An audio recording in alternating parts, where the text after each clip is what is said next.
सालों पहले एक नगर का राजा अपने राज्य में रात को अपना रूप बदलकर घूमता था। वो रूप बदलने के बाद लोगों से मिलकर अपने यानी राजा के बारे में जानने की कोशिश करता और उनकी समस्याओं को समझता था।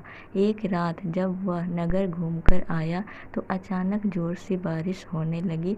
उसने देर किए बिना एक गरीब के घर का दरवाज़ा खटखटाया।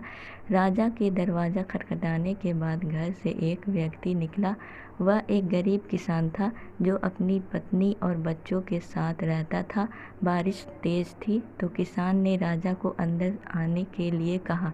राजा ने घर में जाने के बाद पूछा, क्या आप मुझे कुछ खिला सकते हैं?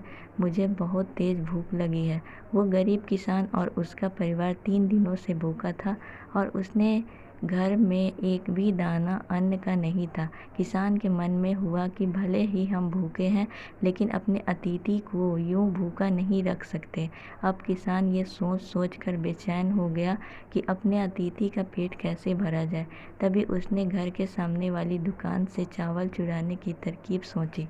उसने सिर्फ अतिथि के लिए ही 2 मुट्ठी चावल लिया और उसे पकाकर राजा को खिला दिया। तब तक बारिश रुक गई थी और राजा अपने घर चला गया। दूसरे दिन की दुकान का मालिक अनाज की चोरी की शिकायत लेकर राजा के पास पहुंचा। राजा ने दुकान के मालिक और उस गरीब किसान को अपनी सभा में प्रस्तुत होने का आदेश दिया। सबसे पहले सभा में पहुंचे किसान ने राजा के सामने जाकर अपनी चोरी का इल्ज़ाम कबूल कर लिया और बीती हुई रात की पूरी बात राजा को बता दी। किसान राजा से कहता है कि मैंने चोरी की लेकिन मेरे परिवार ने उस अनाज का एक निवाला भी नहीं खाया। गरीब किसान की बातें सुनकर राजा बहुत दुखी हुआ और उसने किसान को बताया कि अतिथि के रूप में मैं स्वयं तुम्हारे घर आया था। इसके बाद राजा ने सभा में पहुंचे दुकानदार से पूछा कि क्या आपने अपने पड़ोसी को चोरी करते हुए देखा था?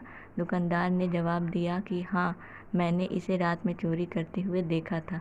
दुकानदार की बात सुनने के बाद राजा कहता है कि इस चोरी के लिए मैं पहले जिम्मेदार हूँ और फिर दूसरा तुम, क्योंकि तुमने अपने पड़ोसी को अनाज की चोरी करते हुए देखा मगर कभी उसके भूखे परिवार को नहीं देखा।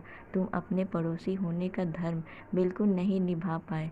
इतना कहने के बाद राजा ने दुकानदार को सभा से जाने के लिए कह दिया और किसान की अतिथि निष्ठा भाव को देखकर उसे 1000 सोने के सिक्के इनाम के रूप में दे दिया। कहानी से सीख यही मिलती है, अगर कोई आसपास रहने वाले मुसीबत में है तो हमें उनकी मदद करनी चाहिए।